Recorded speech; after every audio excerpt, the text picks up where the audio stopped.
I took a week off work to care for my bedridden father-in-law while my husband decompressed at a lake cabin with his friends. I cooked, cleaned, changed his sheets, and barely slept. On the last day, I heard him talking on the phone. "She's just a placeholder. We'll put her in a home soon." When I confronted my husband, he laughed and said, "Well, you're not exactly wife material."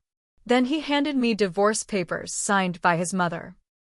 A few months ago, I found myself doing something I never thought I'd have to do alone: take care of my husband's bedridden father for an entire week.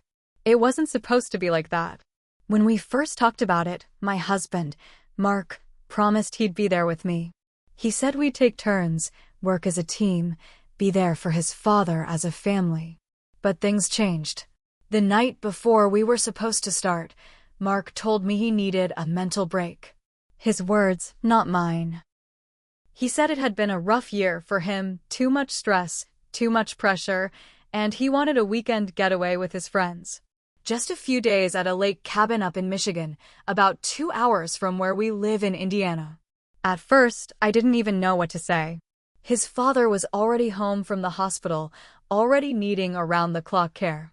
Nurses had taught us what to do: how to move him so he wouldn't get bed sores, how to change the bedding without hurting him, how to make sure he was fed and cleaned. It wasn't glamorous. It wasn't easy, but it was necessary. Mark promised he'd be back after a couple of days. He said he'd only be gone until Wednesday. It was Friday night. I told myself, okay, you can do this. It's just a few days. It was never just a few days. The first night was the worst. His father, Richard, was restless, confused. He kept calling out in his sleep. He needed the bedpan every couple of hours. His pain medication made him groggy, but it also made him nauseous. I barely slept that night. I barely slept the next night either. Or the next. By Sunday, I was so exhausted I could barely think straight. But I kept going. I changed his sheets. I made him meals even though he barely ate. I bathed him with a warm cloth, talked to him, comforted him when he cried out in fear. His body was so frail under my hands, just bones and thin skin. I felt like I was taking care of a newborn who could barely move. I called Mark Sunday afternoon, begging him to come home early. He didn't answer. I texted him. Nothing. I didn't want to blow up his phone, so I waited. He finally called me back around midnight. He sounded drunk. Or maybe just happy and tired, I don't know. All I remember is him laughing when I said I was overwhelmed. "You're just emotional," he said. "Get some sleep. You'll be fine." That night I cried in the upstairs bathroom, sitting on the cold tile floor, so Richard wouldn't hear me. Monday morning came, then Tuesday. No sign of Mark. No texts. No calls. I kept telling myself, he'll be back Wednesday. Wednesday came. I called him first thing in the morning. Straight to voicemail. Around noon, he finally texted me, "Having fun. Staying till Friday." No apology. No explanation. Just that. At that point, something in me cracked. It wasn't just exhaustion anymore. It was something deeper, something bitter and sharp. I felt it clawing inside me, but I didn't have time to think about it. Richard needed me. I got up, changed his bedding again, spoon-fed him pureed chicken soup, helped him drink water through a straw. I kept wiping his face with a damp cloth because he was sweating so much. His fever worried me. I called the doctor. They said to monitor it and call 911 if it got worse. So I sat by his bedside all night, checking his temperature every hour. By Thursday, I hadn't slept more than 2 hours in 3 days. My hands were shaking. My eyes burned. I felt like I was floating outside my body. Then Friday morning came. I was getting Richard changed for the day when I heard his phone ring. It was sitting on the nightstand. I would have ignored it, but Richard reached out for it with a weak hand, so I helped him hold it to his ear. He answered with a croaky voice, "Hey." I don't know who was on the other end. All I know is what I heard Richard say, his voice small and tired, but clear as a bell: "She's just a placeholder." We'll put her in a home soon. I froze. The blood drained from my face. My hands went cold. I felt like the floor dropped out from under me. He wasn't talking about himself. He was talking about me. I stood there like an idiot while he kept talking, saying something about how it won't be long now and how Mark and his mother already signed everything. I set him back down gently and walked out of the room. I sat on the staircase, shaking, trying to catch my breath. When Mark finally walked through the door that afternoon, sunburnt and reeking of beer, I was still sitting there. He saw me and grinned. "Miss me?" he said. I didn't answer. I just stared at him. He shrugged, dropped his duffel bag by the door, and handed me an envelope. Like it was no big deal. Like he was handing me a grocery list. "Here," he said. "Thought we'd get this out of the way." Inside were divorce papers. Already signed. Signed by him. And by his mother, who wasn't even part of our marriage. When I looked up at him, my hands shaking so badly the papers rattled, he smirked. "You're not exactly wife material," he said, laughing like it was the funniest thing he'd ever heard. I don't remember what happened next exactly. It's all a bit of a blur. But I do remember standing up so fast the papers fell out of my hands and fluttered to the floor. I didn't scream. I didn't cry. I didn't beg. I just walked past him, grabbed my keys, and left. I didn't know where I was going. I just drove. I ended up at my sister's house 2 towns over. She opened the door, took one look at me, and pulled me into a hug. I stayed there for 3 days straight. Barely spoke. Barely ate. The whole time, I kept thinking, after everything I did for him, for his father, this was how he saw me? As a placeholder? As something disposable? Something broke inside me during those days. Something deep. Something important. But here's the thing about being broken. When you start putting yourself back together, you get to choose which pieces you keep and which ones you leave behind. The first real moment of clarity hit me on the 3rd morning at my sister's house. I was sitting at her kitchen table, staring at a bowl of cereal going soggy in front of me, when my sister, Rachel, dropped a thick envelope next to my elbow. "You need to see this," she said. It was a manila envelope. No name. No return address. Just dropped into her mailbox, according to her. Inside were pictures. Pictures of Mark. Pictures of him at the lake house. Not just hanging out with his friends like he told me. No, these pictures told a different story. Mark wrapped around some bleach-blonde girl half his age. Mark passed out drunk in a lawn chair, with a red Solo cup still clutched in his hand. Mark smoking something that definitely wasn't a cigarette. In one of the pictures, he was wearing the wedding ring I bought him, the one he told me he lost 3 years ago. I felt my stomach roll. The pictures didn't lie. He hadn't needed time to decompress. He hadn't been grieving or stressed or overwhelmed. He had been celebrating. Celebrating getting rid of me. Rachel crossed her arms and leaned against the counter, watching my face carefully. She didn't say anything, and she didn't have to. I knew what she was thinking. He wanted me gone. He had been planning this.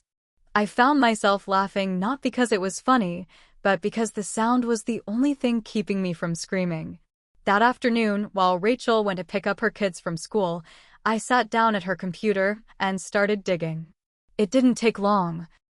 Mark wasn't just planning to divorce me.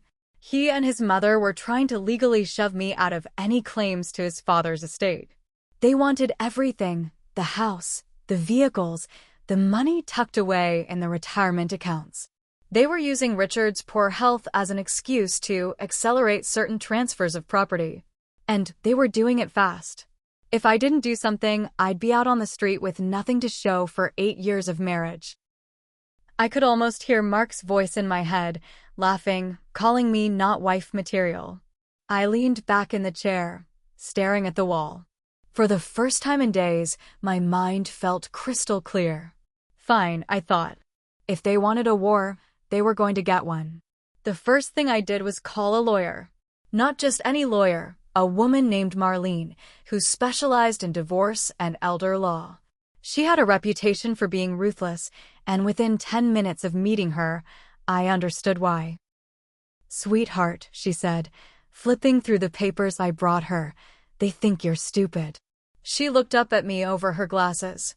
"Let's prove them wrong."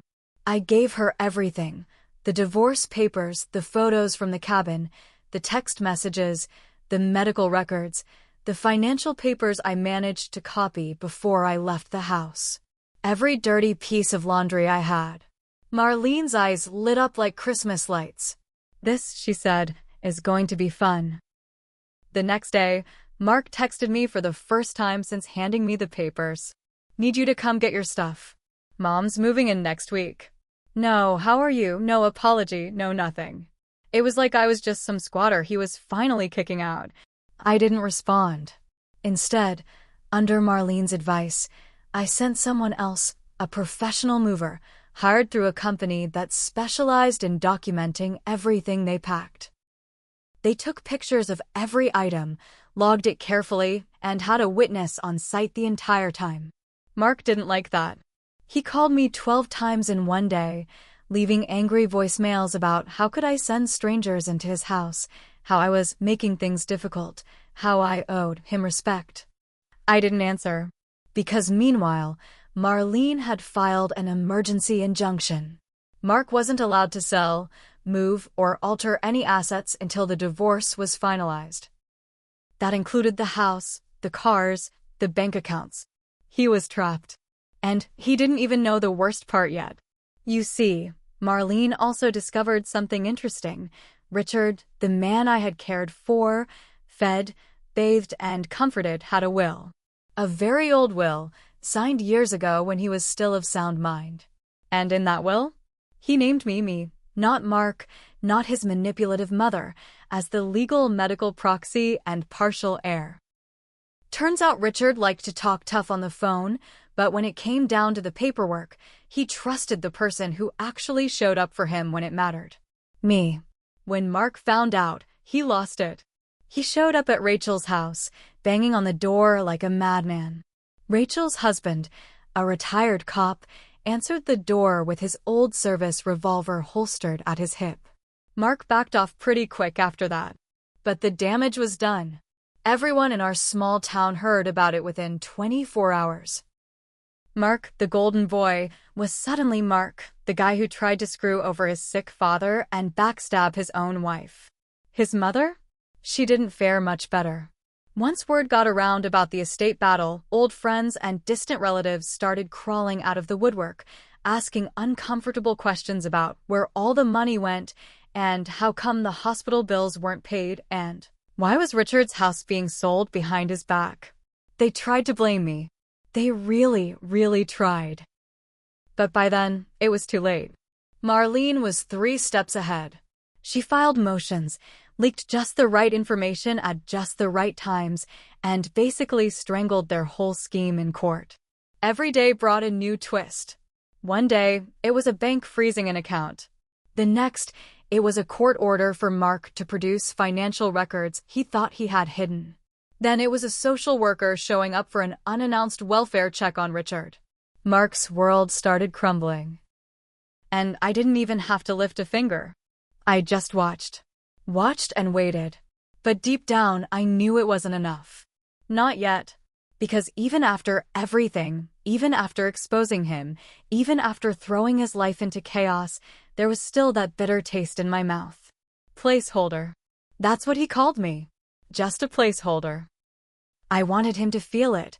Feel what it was like to be discarded, forgotten, used. And I had the perfect plan. I didn't just want Mark to lose. I wanted him to feel what I felt. Used, betrayed, powerless. While Marlene handled the legal side, I decided to handle the personal side. I started with his lake cabin. It wasn't some rundown shack. It was a family property, passed down from Mark's grandfather. He loved that place more than anything else in the world. When we were dating, he told me once, drunk and grinning, that he loved that cabin more than he loved anyone alive, including me. The funny thing is, when we got married, he put my name on the deed for tax reasons. He didn't think it mattered. "It's just paperwork," he said back then.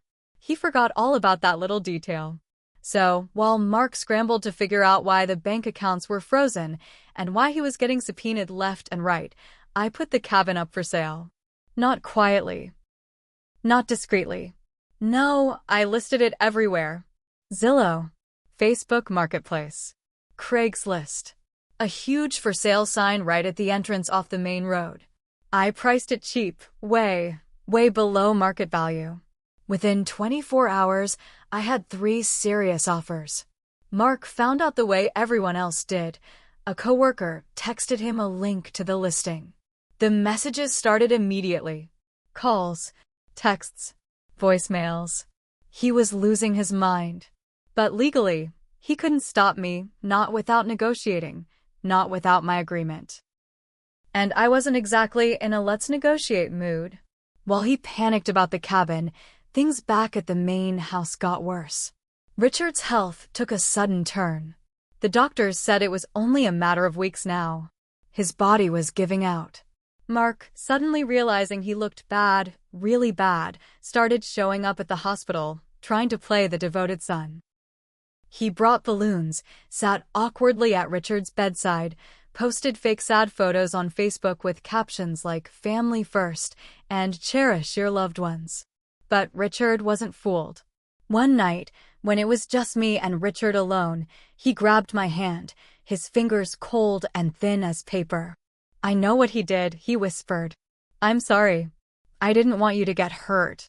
I didn't know what to say. There was nothing to say. We sat there, hand in hand, while the machines beeped quietly around us. When Richard passed away 2 weeks later, the funeral was small.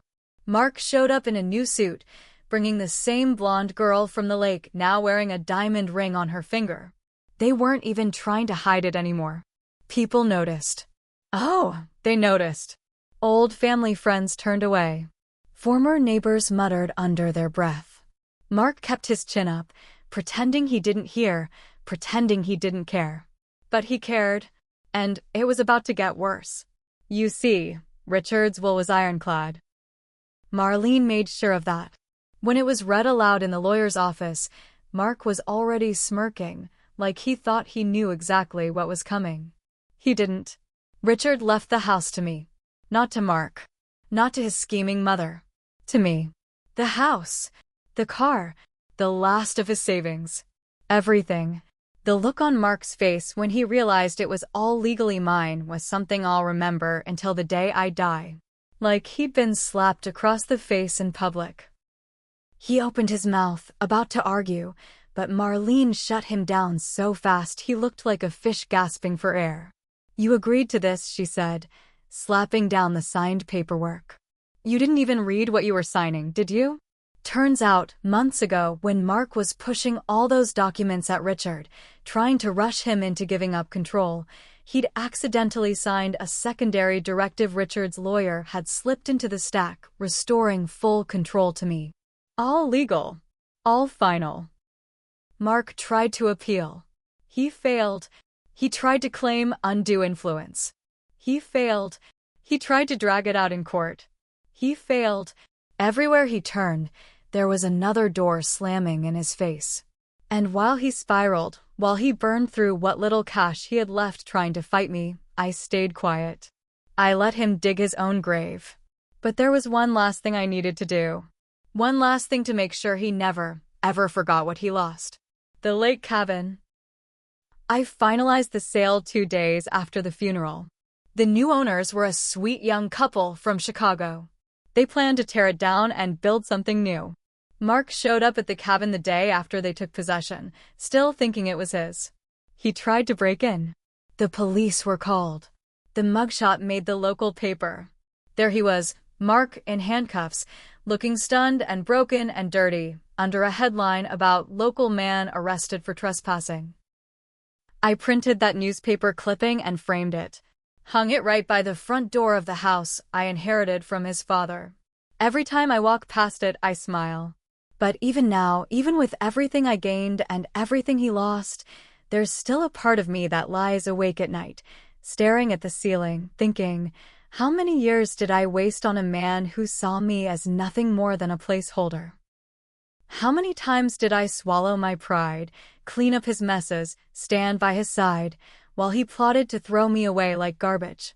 It's not about winning. Not really. It's about surviving. About standing up in the ashes of your old life and building something better. And maybe, just maybe, it's about making sure the people who tried to burn you down never forget exactly why they lost. I thought it was over. I thought taking the house, the money, and the cabin was enough. But people like Mark don't know when to quit. They don't know how to lose with dignity. They don't know how to let go of something once they realize it's not theirs anymore. 2 months after the funeral, after the court battles were done, after the dust had settled, I got a notice taped to the front door. A lawsuit. Mark was suing me for emotional distress and loss of marital assets. It was laughable. But still, it scared me. Not because I thought he could win, he couldn't. But because it showed just how desperate he was. And desperate men do stupid, dangerous things. Rachel wanted me to move in with her until it was settled. Marlene told me to install cameras around the property. I listened. I bought cameras, alarms, even a big ugly floodlight that clicked on if a squirrel so much as twitched in the backyard. For weeks, nothing happened. Then, one night, right around 2 a.m., the cameras caught movement at the side of the house. Mark. Drunk. Angry. Holding something heavy in his hands. He tried to smash the side windows in. The alarms blared. The lights flooded the whole yard like it was daytime. I stood inside with my phone in one hand, already dialing the police, while Mark stumbled backward, blinded by the lights. The cops came fast. Too fast for Mark to run. They arrested him again, this time for attempted burglary and property damage. I pressed charges. Hard. No deals. No second chances. No being the bigger person. The court ordered a restraining order. Mark couldn't come within 500 feet of me or the property. He couldn't contact me, email me, even mention me on social media. But here's the twist nobody saw coming.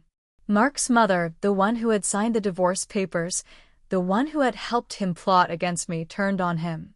Completely. She showed up at court, furious. Screaming about how Mark had brought shame on the family, how he was an embarrassment, how she wished she'd never helped him. Turns out, Mark had been stealing from her too. Cleaning out her savings. Lying about bills. Forging her signature on a loan application. The woman who once called me a nobody and waste of space now looked at me like I was the only person left who still had a shred of dignity. Funny how fast people change when they realize you weren't the villain all along. In the end, Mark got sentenced. 90 days in county jail, plus a fine he couldn't pay, plus a restraining order that would last 5 years. But jail wasn't the real punishment. No, the real punishment was what came after. When he got out, he had nothing. No house. No family.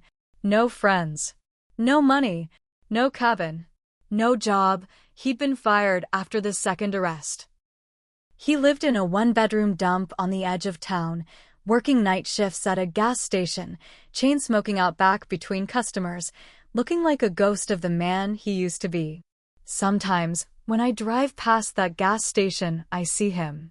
Slumped over the counter. Staring at the floor. He never looks up. I guess he knows better now. But here's the part most people don't want to admit. I made mistakes too. I stayed too long.